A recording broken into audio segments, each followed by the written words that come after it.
الله صلى الله عليه وسلم قال إن هذا الأمر بدأ نبوة ورحمة ثم يكون خلافة ورحمة ثم ملكا عضودا ثم كائن جبرية وعتوا وفسادا في الأرض يستحلون الحرير والفروج والخمور يرزقون على ذلك ويبصرون حتى يلقوا الله رواه البيهقي في شعب الإيمان۔ حضرت ابو عبیدہ بن جراح اور حضرت معاذ بن جبل رضی اللہ تعالیٰ عنہ رسول کریم صلی اللہ علیہ وسلم سے روایت کرتے ہیں، آپ صلی اللہ علیہ وسلم نے فرمایا، یہ امر یعنی دین اسلام نبوت اور رحمت کے ساتھ ظاہر ہوا، یعنی دین اسلام سب سے پہلے جس زمانہ میں ظاہر ہوا وہ زمانہ نزول وحی و رحمت و نورانیت کا زمانہ ہے۔ پھر اس دین اسلام میں اس کا جو زمانہ آئے گا وہ خلافت و رحمت کا زمانہ ہوگا۔ پھر اس دین اسلام یعنی اس کے بعد جو زمانہ آئے گا وہ کاٹ کھانے والی بادشاہت کا زمانہ ہوگا۔ پھر اس کا جو زمانہ آئے گا وہ ظلم و جور و قہر و تکبر اور زمین پر فتنہ و فساد کا زمانہ ہوگا۔ اس وقت لوگ ریشمی کپڑوں کو جائز جان کر استعمال کریں گے، عورتوں کی شرمگاہوں کو اور شراب کی تمام انواع و اقسام کو حلال قرار دیں گے، لیکن ان چیزوں کے باوجود ان کو رزق دیا جائے گا اور کفار ان کے مخالفین سے مقابل پر ان کی مدد کی جائے گی، یہاں تک کہ وہ روز جزا یعنی قیامت کے دن اللہ تعالیٰ سے جا ملیں گے۔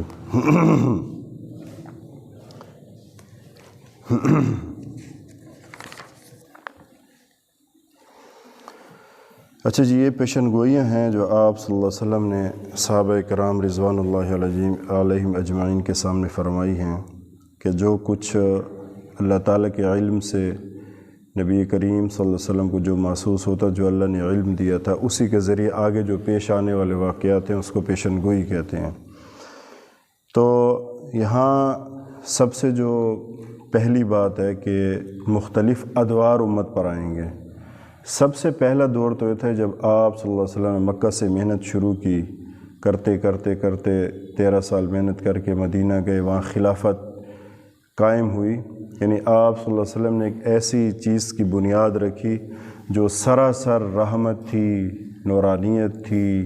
روحانیت تھی، برکات، آسمانی اور زمینی برکات، ایسے ایک انصاف اور اس پر عدل پر مبنی ایک حکومت کی بنیاد رکھی۔ تو آپ صلی اللہ علیہ وسلم دنیا سے تشریف لے جانے کے بعد خلافت یعنی ان کے نائبین آئے، ابوبکر صدیق، عمر فاروق، عثمان غنی اور علی رضی اللہ عنہ، حضرت حسن کے 6 مہینے۔ تو ابوبکر صدیق رضی اللہ تعالیٰ عنہ کی جو آپ صلی اللہ علیہ وسلم کے وصال کے بعد 11 ہجری میں خلیفہ مقرر ہوئے اور 13 ہجری میں وفات ہوئی، یعنی کم و بیش 2 سال ان کی حکومت رہی۔ پھر حضرت عمر رضی اللہ تعالیٰ عنہ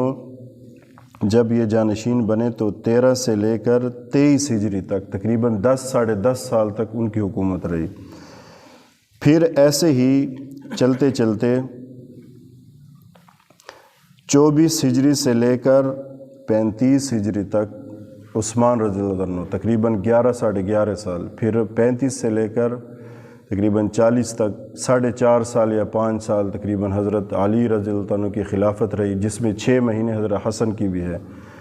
تقریباً 30 سال آپ صلی اللہ علیہ وسلم نے فرمایا کہ یہ جو خلافت ہوگی یہ رحمت ہوگی، برکت ہوگی، یعنی امت پر اور زمین والوں پر رحمت و برکت ہوگی۔ اس کے بعد ایک بادشاہت ہوگی جو کاٹ کھانے والی ہوگی۔ یہاں علماء نے لکھا ہے کہ سوائے حضرت امیر معاویہ رضی اللہ تعالیٰ عنہ، کیونکہ اس وقت حالات ایسے تھے نا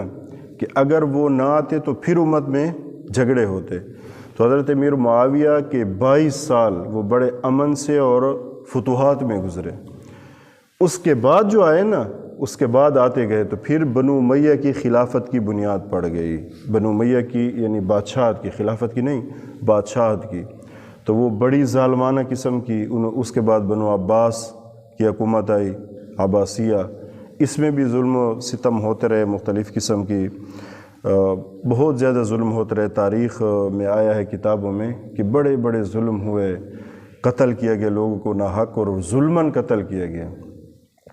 ایک کتاب میں نے پڑھا تھا کہ عباسی خلیفہ جو تھا نا سب سے پہلے، انہوں نے جب بنیاد رکھی نا بنو امیہ سے حکومت لی تو دسترخوان بچھایا بہت لمبا، تو اس پہ جو بنو امیہ کے جو لوگ تھے نا حکومت میں ان کو بھی ساتھ بٹھایا کہ چلو جی بس ان کو معاف کر دیں، چھوڑ دیں۔ تو ایک لمبا دسترخوان لگا تھا اور روٹی کھا رہے تھے۔ اتنے میں جو بنو عباس کا کوئی بندہ تھا، اس شاعر تھا، اس نے اشعار کہنا شروع کیے کہ او عباس کیسے بھول سکتے ہو جو انہوں نے بنو امیہ نے یہ ظلم کیے تھے تم پر، وہ ظلم اور وہ ظلم اور وہ ظلم۔ صفاح نام تھا اس کا، صفاح لقب تھا۔ تو اس کو غصہ چڑھا، اس نے وہ جو دسترخوان پہ بیٹھے ہوئے تھے نا جتنے، ان سب کو قتل کروایا اسی وقت، اور ان کو نیچے بٹھا کر اوپر وہ جو کچھ تھا رکھ کر، دسترخوان رکھ کر ان کی لاشوں کے اوپر روٹی کھائی۔ ایسے ظلم اور درندگی بھی گزری ہے، یہ تاریخ کا حصہ ہے۔ تو آپ صلی اللہ علیہ وسلم کی پیشن گوئی تھی کہ بنو امیہ بنو امیہ میں صرف عمر بن عبدالعزیز رحمۃ اللہ علیہ جو صحابی نہیں، یہ ایک بڑے ایسے کریم، لیکن ان کی 2 سال یا تھوڑی سی مدت تھی، بہت عدل و انصاف کے ساتھ، اور جو کچھ ظلم لیا تھا وہ سب کو واپس دلایا، سوائے ان کے باقی سب ظلم تھا۔ دوسری بات یہ ہے کہ مسلمان شراب کو اور ریشم کو حلال سمجھیں گے، اور شراب کی ہر قسم کو حلال سمجھیں گے، اور اس کو جو ہے نا وہ استعمال کریں گے، اور عورتیں جو ہیں ان میں فحاشی بہت زیادہ ہو جائے گی، فحاشی اور یعنی حد سے زیادہ ہو جائے گی۔ تو یہ چیزیں بتائیں، لیکن پھر بھی اللہ ان کو رزق دے گا، کیونکہ پیمانہ وہ نہیں ہے نا، اس وقت اور پیمانہ تھا، نبی تھے، پھر دور آتا پھر بھی ان گناہوں کے باوجود بھی اللہ ان کو رزق بھی دے گا اور ان کی مدد بھی کرے گا۔ دوسری بات یہ لکھی کہ جو بالکل آخری دور ہوگا نا، آخری دور میں ایسے ظالم جاہل قسم کے دین سے دور جابر قسم کے لوگ آئیں گے کہ انتہائی ظلم بھی کریں گے، فحاشی اور یعنی بھی ان کو پسند ہوگی، اور کوئی بیت المال جو خزانہ ہے اس کا کوئی حساب نہیں ہوگا، لوٹ پاٹ ہوگی۔ لیکن جو علماء ہیں، جو صلحاء ہیں، جو نیک ہیں اولیاء، ان کو ایک طرف کر دیا جائے گا۔ آج یہ بات چلتی ہے کہ نہیں کہ یہ جو ممبروں پر بیٹھنے والے ہیں، مدارس میں پڑھانے والے ہیں، بھائی جب وہ مدارس کو بغیر وسائل کے اتنی کامیابی سے چلا رہے ہیں، یہ لوگ حکومت نہیں چلا سکتے، کس نگاہ نہیں چلا سکتے،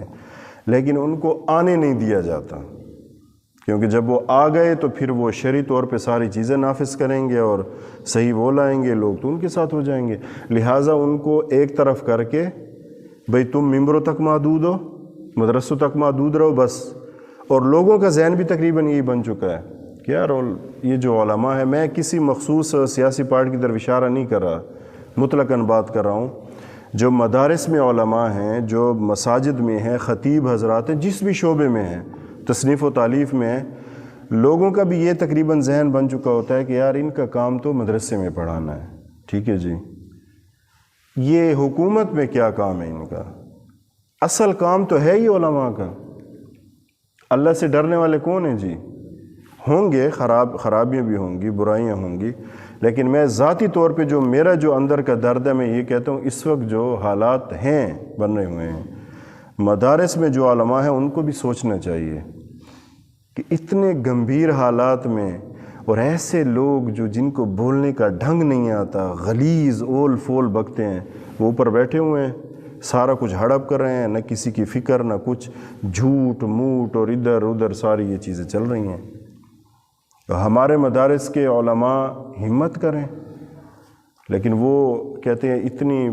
آگے ایسے کیچڑ ہے اور یہ ہے اور سیاست اتنی گندی ہو چکی ہے، کون اس میں آئے؟ ہمت کریں گے تو کچھ ہوگا، ایسے تو کچھ نہیں ہوتا بیٹھے بیٹھے۔ تو میری یہ گزارش ہے تمام علماء کرام سے، کچھ سوچیں اس کے بارے میں، نکلیں، کچھ سوچیں اس کے بارے میں، ورنہ ایسے تو پھر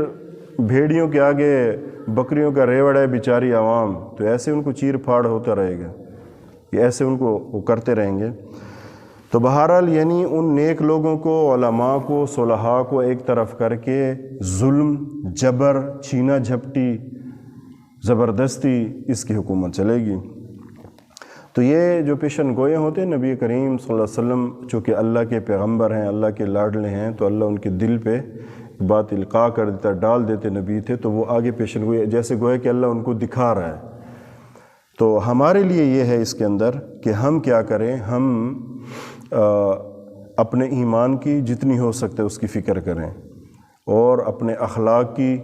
اور میری یہ گزارش ہے آپ جتنے حضرات بیٹھے ہیں جو اس کے ذریعے سے سن رہے ہیں کہ علماء کے ساتھ جڑیں، ان پر اعتماد کریں۔ ایسے فتنے بھی بیٹھے ہوئے ہیں جو لوگوں کو علماء سے دور کر رہے ہیں، ایسے فتنے بیٹھے ہوئے ہیں سوشل میڈیا پہ جو لوگوں کو علماء سے دور کرنے کی ترغیب دے رہے ہیں۔ دور ہرگز نہ ہونا، میں بھی محتاج ہوں، ہم بھی کوئی ایسی بات آتی ہے تو اپنے بڑے علماء سے پوچھتے ہیں کہ جی یہ چیز سمجھ نہیں آ رہی، تو اب سب لوگوں کو، عام لوگوں کو تو اور زیادہ ضرورت ہے۔ تو اللہ تعالیٰ ہم سب کو اس پر عمل کرنے کی توفیق عطا فرمائے، اللہ اس کو قبول فرمائے۔ وآخر دعوانا الحمدللہ۔